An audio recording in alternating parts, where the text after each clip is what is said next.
টানা ৩৬ দিনের আন্দোলন আর সেই আন্দোলনের চাপের মুখে পড়ে ইস্তফা দিলেন কেন্দ্রীয় শিক্ষামন্ত্রী ধর্মেন্দ্র প্রধান। নিটের প্রশ্ন ফাঁস কাণ্ডে গতকাল কেন্দ্রীয় শিক্ষামন্ত্রী পদত্যাগ করেন।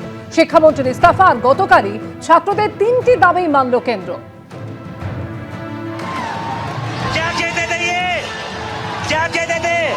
इस सरकार में इस्तीफे नहीं होते। क्या कहते थे? इस सरकार में इस्तीफे नहीं होते। हम कहना चाहते, झुकती है दुनिया, झुकाने वाला चाहिए। रुक जाओ। कंफर्म है, इससे आया कंफर्म है, कंफर्म है, कंफर्म है।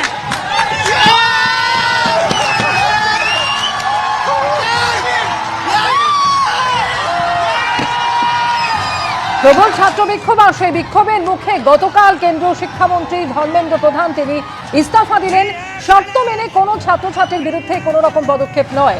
সিজেপির সঙ্গে বৈঠকে এফআইআর প্রত্যাহারের আশ্বাস দেয় কেন্দ্র। নিয়ম মেনে আত্মঘাতীদের পরিবারকে আর্থিক সাহায্য। ককরোচ জনতা পার্টির সঙ্গে বৈঠকে আশ্বাস কেন্দ্রীয় স্বাস্থ্যমন্ত্রীর। কেন্দ্রের সেই আশ্বাসের পরেই যন্তর মন্তরে ধর্ণা কর্মসূচি প্রত্যাহার করে নিল সিজেপি। সরকার গ্যারান্টি দিয়েছে ৪ সপ্তাহ পর ফের দেখা করব। তরুণ প্রজন্ম এই দেশের আসল শক্তি, সত্যের জয় আসবেই। ৩৬ দিনের আন্দোলন প্রত্যাহার করে জানিয়ে দিল সিজেপি।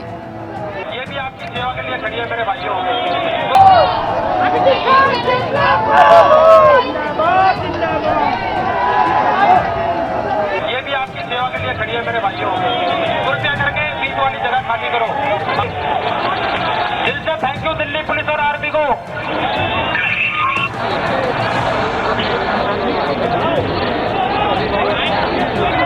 स्टूडेंट अपनी हक की लड़ाई लड़ रहा है, बढ़िया पर जंग नहीं लड़ेगा क्योंकि से कानून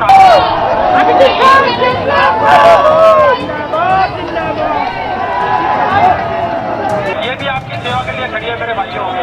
कृपया करके बीच वाली जगह खाली करो। दिल से थैंक यू दिल्ली पुलिस और आर्मी को।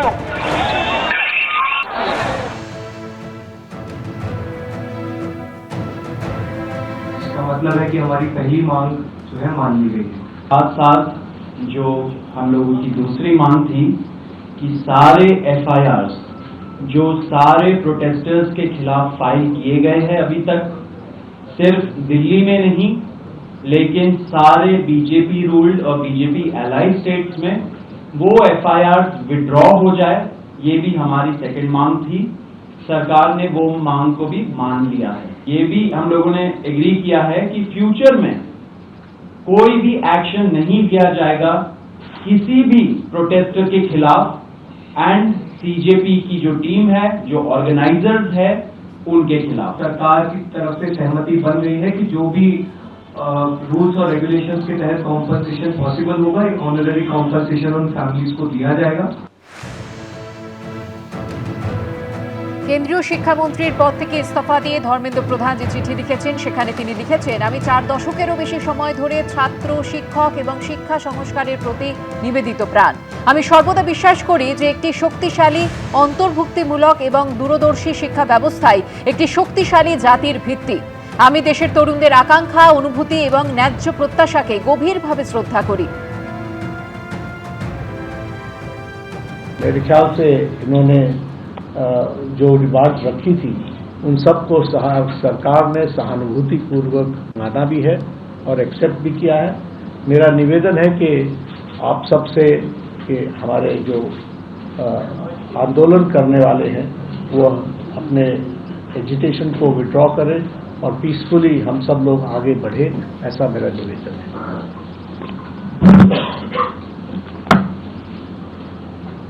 On that note, the Cockroach Janata Party declares that we withdraw the agitation in good faith and understanding that the agreed upon terms will be executed within the agreed upon timelines. तमाम मांगे जो हमारी थी वो मान ली गई है, तो हम इमीडिएट इफेक्ट से प्रोटेस्टर से रिक्वेस्ट करते हैं कि आप विड्रॉ करें, पीसफुली अपने घर वापस जाएं और आगे की जो भी हमारी रणनीति होगी या बातचीत होगी उससे हम आपको अवगत कराएंगे। लेकिन प्रोटेस्टर से हम रिक्वेस्ट करते हैं कि इमीडिएट इफेक्ट से आप विड्रॉ करें, हमारी मांगे जो है वो मान लीजिए। रुक जाओ। कंफर्म है, इससे आया कंफर्म है, कंफर्म है, कंफर्म है।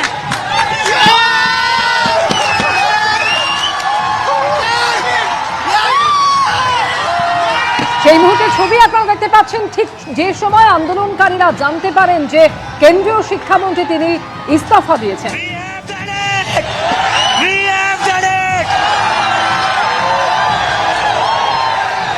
धर्मेंद्र प्रधान ने रिजाइन कर दिया है।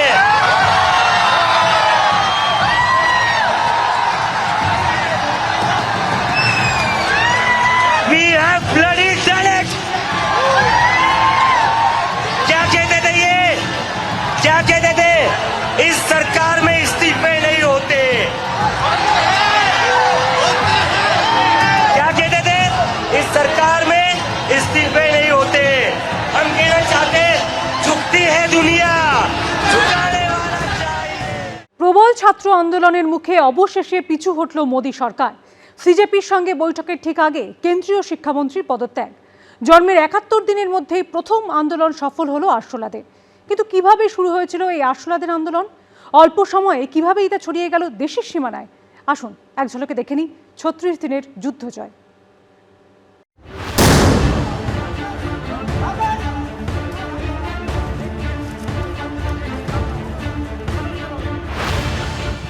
দেশজোড়া প্রবল চাপের কাছে পিছু হটল প্রশাসন।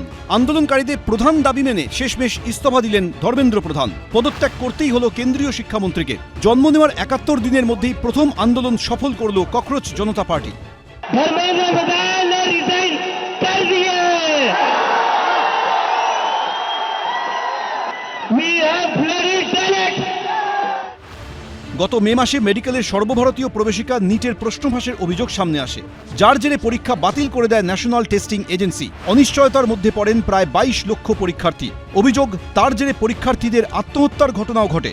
নতুন করে পরীক্ষা দেওয়া হয় সিবিআই তদন্তের নির্দেশ।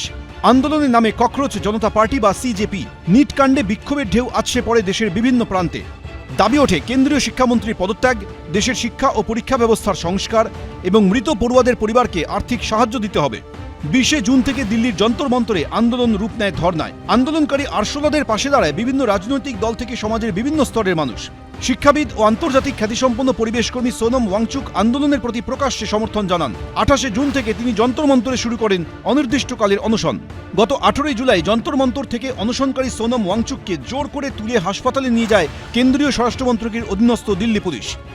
सीजेपी के हमारे टीम और भाइयों और बहनों को, जिन्होंने ये मुद्दा उठाया सबसे पहले, शांति बनाए रखा जहां ये प्रदर्शन हो रहे थे। कुछ जगहों पे दुर्भाग्य है कि छुटपुट घटनाएं भी देखी।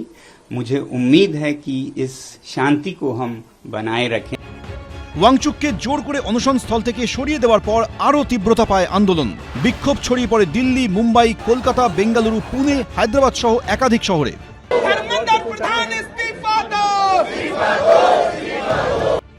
সংসদের ভেতরে ও বাইরে বিরোধীদের প্রতিবাদ সরকারের ওপর চাপ আরও বাড়িয়ে দেয়। এই প্রেক্ষিতে প্রশ্নফাঁস রোধে কঠোর আইন আনার সিদ্ধান্ত নেয় কেন্দ্রীয় সরকার। সোমবারই তা পেশ হতে পারে লোকসভায়। ছাত্র যুবদের ধারাবাহিক বিক্ষোভ, দেশজুড়ে সমালোচনা আর সংসদের ভেতরে বাইরে তীব্র চাপে পড়ে বৃহস্পতিবার গভীর রাতে সমাজ মাধ্যমে ভিডিও বার্তা দেন প্রধানমন্ত্রী। শুক্রবার রাতে গুরুগ্রামের হাসপাতালে গিয়ে সোনম ওয়াংচুকের সঙ্গে কথা বলে তার অনশন ভাঙান কেন্দ্রীয় মন্ত্রী জেপি নাড্ডা এবং জিতেন্দ্র সিং। আর শনিবার কেন্দ্রীয় শিক্ষামন্ত্রী পদে ইস্তফা দিলেন ধর্মেন্দ্র প্রধান। গবেষণা বলছে পৃথিবীতে ডাইনোসরের থেকেও পুরনো হলো আরশোলা। খাবারহীনতা থেকে তেজস্ক্রিয়তার মধ্যেও টিকে থাকার অদ্ভুত ক্ষমতা আছে তাদের। আন্দোলনকারী আরশোলারাও যে কম যায় না ৩৬ দিনের যুদ্ধে, সেটাই বুঝিয়ে দিলেন তারা। এবিপি আনন্দ। অভিষেক বন্দ্যোপাধ্যায়ের সেবাশ্রয়ের বিরুদ্ধে ওঠা ভুরি ভুরি অভিযোগের ভিত্তিতে কড়া পদক্ষেপের ইঙ্গিত দিলেন মুখ্যমন্ত্রী। একজন অপরাধীকেও ছাড়া হবে না। নাম না করে ডায়মন্ড হারবারের তৃণমূল সাংসদকে হুঁশিয়ারি দিলেন মুখ্যমন্ত্রী শুভেন্দু অধিকারী।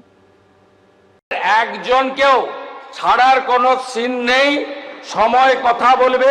দুয়ারে স্বাস্থ্য পরিষেবা, পোশাকি নাম সেবাশ্রয়। তৃণমূল ক্ষমতায় থাকাকালীন অভিষেক বন্দ্যোপাধ্যায়ের তত্ত্বাবধানে হওয়া বিরাট স্বাস্থ্য শিবির, তার সেই কর্মসূচি নিয়ে উঠেছে একের পর এক ক্ষোভ, রোষ, অনিয়মের অভিযোগ। দক্ষিণবাগী সেবাশ্রয় যেখানে হয়েছিল ওখানে আমি গিয়েছিলাম, আমার গাইনি প্রবলেম আর কোমরের যন্ত্রণার জন্য আমি গিয়েছিলাম। ওখানে যে ওষুধটা দেওয়া হয়েছিল, চিরকুটেলুকে পাশের কাউন্টার থেকে নিয়ে নিতে বলা হয়েছিল। দেখছি ওষুধ খাওয়ার পরে যন্ত্রণা আরো বেড়ে যাচ্ছে। আমাদের ওই চোখের জন্য সমস্যা, ঘাড় যন্ত্রণা হয়, মাথা যন্ত্রণা হয়, দেখে ওষুধপালা দিয়েছিল, ওতে কিছু কাজ হয়নি। চশমা দেওয়ার কথা ছিল, দেয়।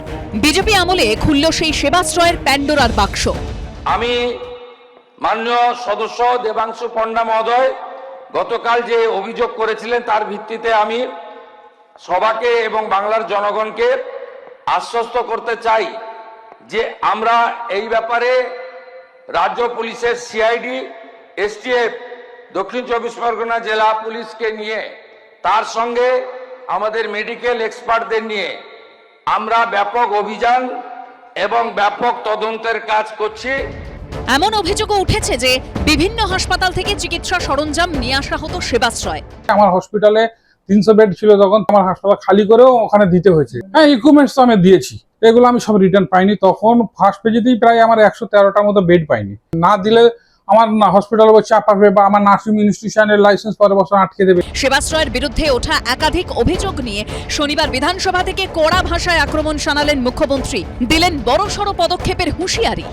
মানুষের জীবন নিয়ে যারা ক্ষতি করেছেন এবং এই ক্যাম্পে যারা ক্ষতিগ্রস্ত হয়েছেন তাদের প্রত্যেকটি অভিযোগকে এফআইআর হিসেবে ট্রিট করা হয়েছে এবং আপনারা নিশ্চিন্ত থাকুন, এত বড় জঘন্য অপরাধ এই পশ্চিমবঙ্গে এই মেডিকেল ক্যাম্প নিয়ে ভাইপো করেছে, তার সাকরেতরা করেছে, তাদের একজনকেও ছাড়ার কোনো সিন নেই। সময় কথা বলবে। সেবাশ্রয়কে লক্ষ্য করে যে ব্যক্তিকে টার্গেট করা হচ্ছে তিনি ডায়মন্ড হারবারের সাংসদ, তিনি লোকসভার সদস্য, তিনি বিধানসভার সদস্য নন। যে ব্যক্তি বিধানসভার সদস্য নন, আত্মপক্ষ সমর্থনের কোনো সুযোগ তার নেই, তাকে এইভাবে ইঙ্গিত করে আক্রমণ করা সম্পূর্ণভাবে পরিষদীয় রীতিনীতি বিরোধী। ওখানেও তো কেন্দ্রের বিজেপি, লোকসভায় তো সাংসদ রয়েছে, তো আপনি সেখানে প্রশ্ন করান, কারণ অভিষেক বন্দ্যোপাধ্যায় তো লোকসভার সদস্য, তিনি তো ওখানে অন্তত প্রশ্নগুলো জবাব দিতে পারবেন। আর এখানে যদি কোনো অভিযোগ থাকে, অভিযোগের মতো তদন্ত হবে। এখনো পর্যন্ত সেবাশ্রয় নিয়ে বেশ কয়েকটি এফআইআর দায়ের হয়েছে। এর মধ্যে রয়েছে ডায়মন্ড হারবার থানা, বিষ্ণুপুর থানা, রবীন্দ্রনগর থানা। এছাড়া মাটির তলা থেকে সেবাশ্রয়ের প্রচুর ওষুধ উদ্ধারের ঘটনায় পারুলিয়া কোস্টাল থানায় অভিযোগ দায়ের করেন বিজেপি নেতা অভিজিৎ দাস ববি। আলাদাভাবে তদন্ত শুরু করেছে স্বাস্থ্য দপ্তর, তদন্তে নেমেছে রাজ্য মেডিকেল কাউন্সিলও। উজ্জ্বল মুখোপাধ্যায়, কৃষ্ণেন্দু অধিকারী ও পার্থপ্রতিম ঘোষের রিপোর্ট, এবিপি আনন্দ। বিষ্ণুপুরে তৃণমূল বিধায়ক দিলীপ মণ্ডলের গোডাউন থেকে উদ্ধার হয়েছে সেবাশ্রয় শিবিরের কাঁড়ি কাঁড়ি মজুদ জিনিস। সব মেয়াদ উত্তীর্ণ ওষুধ দিয়েছে রোগীদের। এই চিটিংবাজ ভাইপোকে কেউ বাঁচাতে পারবে না। নাম না করে অভিষেক বন্দ্যোপাধ্যায়কে হুঁশিয়ারি দিলেন মুখ্যমন্ত্রী। যিনি বিধানসভার সদস্য নন, আত্মপক্ষ সমর্থনের সুযোগ নেই, তাকে এইভাবে ইঙ্গিত করে আক্রমণ রীতি বিরোধী। পাল্টা প্রতিবাদী সুর শোনা গেল কুণাল ঘোষের গলায়। এভাবে পড়ে আছে পেটি পেটি ওষুধ, যার অনেকগুলি মেয়াদ উত্তীর্ণ। এদিক ওদিক ছড়িয়ে ছিটিয়ে রয়েছে ইঞ্জেকশনের সিরিঞ্জ, অক্সিজেনের কনসেন্ট্রেটর, প্রেশার মাপার যন্ত্র থেকে স্ট্রেচার, হুইলচেয়ারের মতো বহু সরঞ্জাম। অভিযোগ, দক্ষিণ চব্বিশ পরগনার পৈলানের একটি শপিং মলের বেসমেন্টে এভাবেই মজুত করা হয়েছিল অভিষেক বন্দ্যোপাধ্যায়ের সেবাশ্রয়ের কাঁড়ি কাঁড়ি জিনিস। এই গোডাউনের কথাই শনিবার বিধানসভায় উঠে আসে মুখ্যমন্ত্রীর মুখে। এই চিটিংবাজ ভাইপোকে কেউ বাঁচাতে পারবে না। আগে তো সবকে তুলবো, সব আল্ট্রাসোনোগ্রাফি মেশিন সিজ হয়েছে, সব এক্সরে মেশিন সিজ হয়েছে। দিলীপ মণ্ডল তার গোডাউন থেকে এই সকল সেবাশ্রয় 25-এ ওষুধ সিজ হয়েছে, যেটা 21 সালের ওষুধ, এক্সপায়ারি ওষুধ দিয়েছে পেশেন্টদেরকে। গোডাউনে অভিযান চালিয়ে সেবাশ্রয়ের ছবি দেওয়া প্রচুর ওষুধ এবং অন্যান্য চিকিৎসা সরঞ্জাম বাজেয়াপ্ত করে বিষ্ণুপুর থানা। যে গোডাউন থেকে ওষুধ বাজেয়াপ্ত হয়েছে সেই গোডাউনে আমরা এই মুহূর্তে রয়েছি। দেখা যাচ্ছে যে একেবারে 2024 সালে ম্যানুফ্যাকচার এবং এক্সপায়ারি ডেট হচ্ছে 5/2026, অর্থাৎ এখন দেখতে গেলে সেই ওষুধের মেয়াদ উত্তীর্ণ হয়ে গেছে। এইরকম হুইল চেয়ার, স্ট্রেচার সেই সবটা পড়ে রয়েছে, অর্থাৎ এই হচ্ছে সেই গোডাউন যেটা একটা শপিং মলের নিচে বেসমেন্টে। সেবাশ্রয় 2 যেটা আয়োজন করা হয়েছে, সেবাশ্রয় 2 এর জন্য ওষুধ এইরকম ভাবে পেটি পেটি রাখা রয়েছে, যাতে রক্তের নমুনা সংগ্রহ পর রাখা হয় সেই রকম জিনিসপত্র রাখা রয়েছে। হচ্ছে ইনজেকশন, এইরকম হচ্ছে ইনজেকশন, সেই ইনজেকশন এখানে রাখা অবস্থা রয়েছে, সিরিঞ্জগুলি রাখা রয়েছে। গত 2 মাসে বারবার শিরোনামে এসেছে অভিষেক বন্দ্যোপাধ্যায়ের সেবাশ্রয় প্রকল্পের ওষুধ। একটি দুটি ওষুধ নয়, একেবারে ট্রাক ট্রাক মেডিসিন। কোথাও মাটির নিচে পুঁতে দেওয়া হয়েছে, কোথাও ফেলে দেওয়া হয়েছে জলে, আবার চেষ্টা হয়েছে পুড়িয়ে দেওয়ারও। আমরা এক্সপায়ারি সমস্ত ওষুধ সিজ করেছি এবং এই খাতে পূর্ব মেদিনীপুর জেলা শাসক এবং দক্ষিণ 24 পরগনা জেলা শাসক ডায়মন্ড হারবার এবং নন্দীগ্রামের সেবাশ্রয় প্রকল্পের মাধ্যমে সরকারি যে অর্থ ব্যয় হয়েছে, সরকারি যে ডাক্তারদের ডিউটিতে লাগানো হয়েছিল, সেগুলো আমরা করেছি। সপ্তাহ দুয়েক আগে দক্ষিণ 24 পরগনার হিঞ্চেবেড়িয়ায় মগরাহাট পশ্চিমের তৃণমূল বিধায়ক অভিষেক বন্দ্যোপাধ্যায় ঘনিষ্ঠ শামীম আহমেদ মোল্লার এক আত্মীয়ের ফার্ম হাউসে অভিযান চালায় পুলিশ। উদ্ধার হয় ওষুধের পাহাড়। চিকিৎসার প্রয়োজনে ব্যবহৃত রোগীদের বেডের একটা বিশাল স্টক রয়েছে, সেখানে স্ট্রেচার রয়েছে, ট্রলি, এমনকি অক্সিজেন কনসেন্ট্রেটর মেশিন তাও রাখা রয়েছে এই গুদামের ভেতরে। সেবাশ্রয় 2 লেখা ফিতের গোছা এখানে রয়েছে, আর এখানে কিছু জিনিস আগুন দিয়ে পুড়িয়ে দেওয়া হয়েছে, জ্বালিয়ে দেওয়া হয়েছে, তার প্রমাণ পাওয়া যাচ্ছে এবং সেগুলিও সেবাশ্রয়ের সঙ্গে সম্পর্কিত। সেবাশ্রয়ের ব্যানার সেটাও আধপোড়া অবস্থাতে এখানে পড়ে রয়েছে। এছাড়াও পড়ে রয়েছে একাধিক ওষুধ এবং সেখানে নানান চিকিৎসার উপকরণ। একজনকেও ছাড়ার কোনো সিন নেই। সময় কথা বলবে, টাইম উইল স্পিক। আমরা আট ঘাট বেঁধে প্রস্তুতি নিয়ে সমস্ত তথ্য জোগাড় করে এভিডেন্স নিয়ে ভারতীয় ন্যায় সংহিতা অনুযায়ী কাজ করছি। যে ব্যক্তি বিধানসভার সদস্য নন, আত্মপক্ষ সমর্থনের কোনো সুযোগ তার নেই, তাকে এইভাবে ইঙ্গিত করে আক্রমণ করা সম্পূর্ণভাবে পরিষদীয় রীতিনীতি বিরোধী। অভিষেক বন্দ্যোপাধ্যায় তো লোকসভার সদস্য, তিনি তো ওখানে অন্তত প্রশ্নগুলোর জবাব দিতে পারবেন। সব মিলে সেবাশ্রয় নিয়ে চড়ছে রাজনীতির পারদ। পার্থপ্রতিম ঘোষ, উজ্জ্বল মুখোপাধ্যায়, সন্দীপ সরকার, এবিপি আনন্দ। এবিপি আনন্দ, এগিয়ে থাকে, এগিয়ে রাখে।